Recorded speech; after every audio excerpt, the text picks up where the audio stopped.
Hello everyone, আমি বিতিশার রান্নাঘরে সবাইকে স্বাগত জানাচ্ছি। আজকের রেসিপি দেশি ওল দিয়ে শোল মাছের ঝোল। তার জন্য প্রথমে কড়াইতে তেল গরম করে নিয়ে লবণ হলুদ মাখানো শোল মাছগুলোকে গরম তেলের মধ্যে দিয়ে দেব।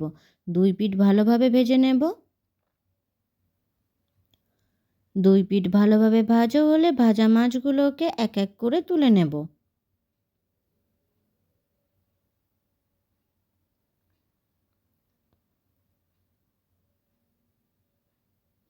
কড়াইতে পরিমাণ মতো তেল গরম করে নেব।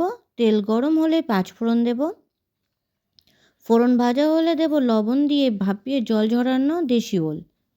কিছু সময় ভালোভাবে ভেজে নেব।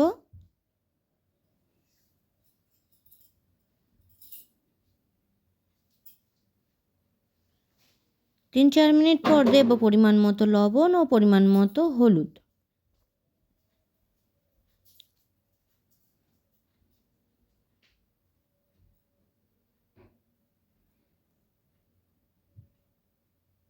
লবণ হলুদ ভালোভাবে ওলের সাথে মাখিয়ে নেব। দিয়ে দেব পেঁয়াজ কুচি ও বেশ কয়েকটা চেরা কাঁচা লঙ্কা।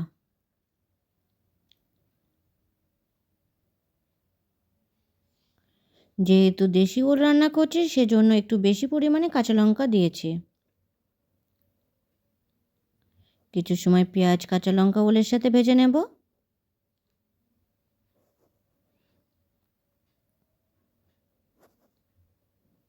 পেঁয়াজ কাঁচা লঙ্কা ভাজা হলে দেব হাফ চামচ আদা বাটা, 1 চামচ রসুন বাটা। কিছু সময় কষে নেব।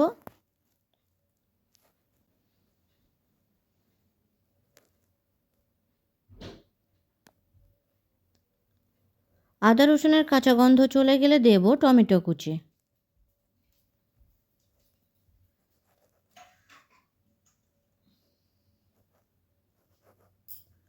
টমেটো গলে গেলে দিয়ে দেব 1 চামচ জিরে গুঁড়ো, 1 চামচ ধনে গুঁড়ো, হাফ চামচ মরিচ গুঁড়ো। গুঁড়ো মশলা ওলের সাথে মিশিয়ে নিয়ে কম আঁচে কষে নেব।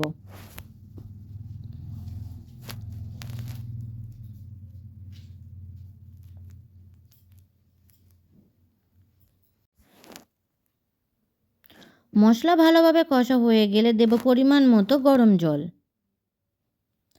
ঝোল একটু নেড়ে চেড়ে নেব।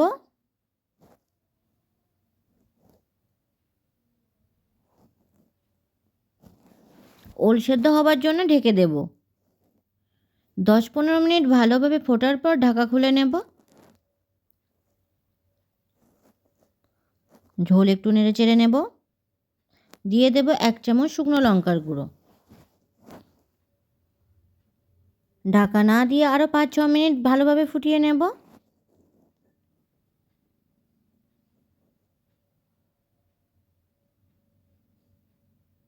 দিয়ে দেব ভেজে রাখা শোল মাছ।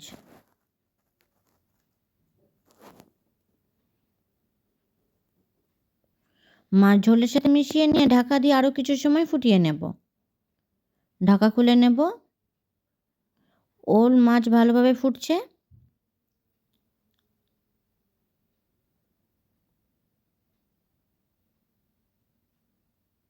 দিয়ে দেব গরম মশলার গুঁড়ো।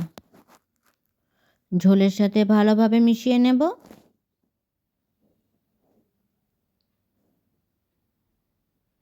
তৈরি হয়ে গেছে দেশি ওল দিয়ে শোল মাছের ঝোল। ভিডিওটি কেমন হয়েছে অবশ্যই কমেন্ট করে জানাবেন।